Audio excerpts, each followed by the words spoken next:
Começar primeiro definindo o que é o desmame, né? O que é o desmame da ventilação mecânica? É a retirada gradual da ventilação mecânica. A ventilação mecânica é um suporte de vida, é um mal necessário que tem que ser retirado o mais breve possível. Essa retirada gradual é o que vai ser o desmame da ventilação mecânica, a retirada gradual desse suporte ventilatório. A extubação vai ser a retirada do tubo orotraqueal, ou quando o paciente está traqueostomizado, desconecta no ventilador e fica mais do que 48 horas. Então, o desmame é a retirada gradual da ventilação mecânica, vai durar em torno aí 50% do tempo da ventilação mecânica. Sempre 50%? Não, mas é o que diz na literatura que tem de variação do tempo do desmame. Vai pegar um paciente, chegou lá com insuficiência respiratória aguda ou crônica agudizada, que vai para a ventilação mecânica, você sempre tem que pensar, já está no momento exato de começar o desmame da ventilação mecânica e como fisioterapeuta correr atrás de atingir esse objetivo. O desmame é considerado por alguns autores como uma mistura de arte e ciência. Eu não acredito nisso. Eu acho que é uma ciência que ainda faltam pontos a serem respondidos. E por isso que tem um percentual de pacientes que falham no desmame da ventilação mecânica, mesmo você avaliando todos os pontos, identificando todos os dados objetivos, ainda vai ter um percentual de falha.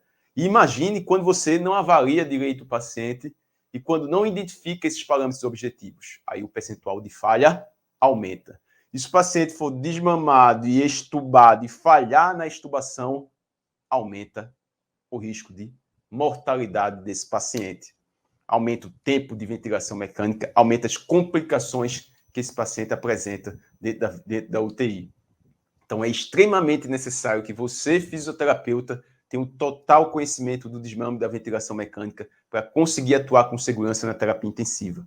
Você que vai correr atrás aí de ter essa segurança, tanto no momento inicial do desmame, a retirada da ventilação mecânica, a extubação e pós-desmame também, pós-extubação. Você, como fisioterapeuta, tem que ser capaz de avaliar esse paciente, identificar as intervenções preventivas para reduzir o risco de retorno para a ventilação mecânica.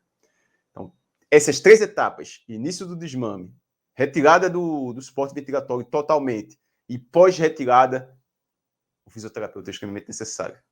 Quer dizer, em todos os momentos, né? Mas discutindo aqui na parte do desmame, fica claro essa necessidade do fisioterapeuta para prevenir uma atelectasia pós-extubação ou para identificar se o paciente tem condições mesmo de sair da ventilação mecânica ou para realizar um treinamento muscular inspiratório com o paciente que vai fazer que ele consiga sair de um desmame prolongado. Então, ok. Desmame é importante você saber. Você entendeu a definição de desmame? Existe 3 tipos de desmame na literatura, classificado em 3 tipos. Quais são esses 3 tipos? Desmame simples, desmame difícil, desmame prolongado. Isso aí vai ser em relação ao tempo de retirada da ventilação, quando começa a realizar o teste de respiração espontânea. Então, o desmame simples é o que faz um teste de respiração espontânea e sai rapidamente ali, passa no TRE e o paciente vai ser extubado. Teste de respiração espontânea, TRE, quem não conhece essa sigla, TRE, teste de respiração espontânea, quando você deixa o paciente ou em peça T, ou um tubo T, com suporte de oxigênio, sem um ventilador mecânico, ou quando você deixa em pressão de suporte com valores mínimos, 5 a 8 centímetros de água, de pressão de suporte, uma PIP de 5 também, ou quando deixa no CPAP. Então, tem várias maneiras de fazer o teste de respiração espontânea. Se você pegar peça T e pressão de suporte, não tem diferença na literatura realizar uma ou outra ainda. Será que algum dia vai ter uma pesquisa que demonstre? Aí a gente vai chegar, quando tiver, vai estar mais claro isso no futuro. Desmame, como eu disse, algumas literaturas considerando como uma mescla de arte e ciência, mas eu não considero, eu considero como a ciência mesmo, é você estar preparado para conseguir definir essa intervenção.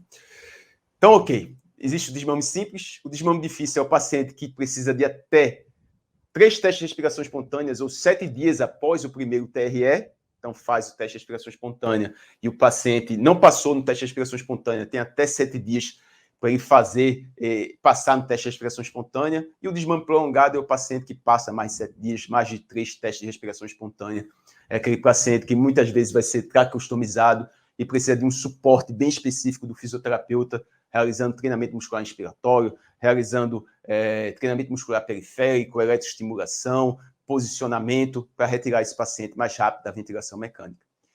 Então, desmame, retirada gradual, os 3 tipos de desmame. Falei também que desmame e extubação, se você pegar as diretrizes brasileiras de ventilação mecânica, não são sinônimos.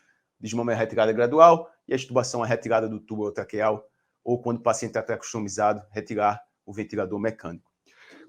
A partir do momento que você sabe bem essa definição, sabe a importância de você como fisioterapeuta e todas essas etapas do paciente na terapia intensiva, você tem que saber realizar esse desmame com segurança.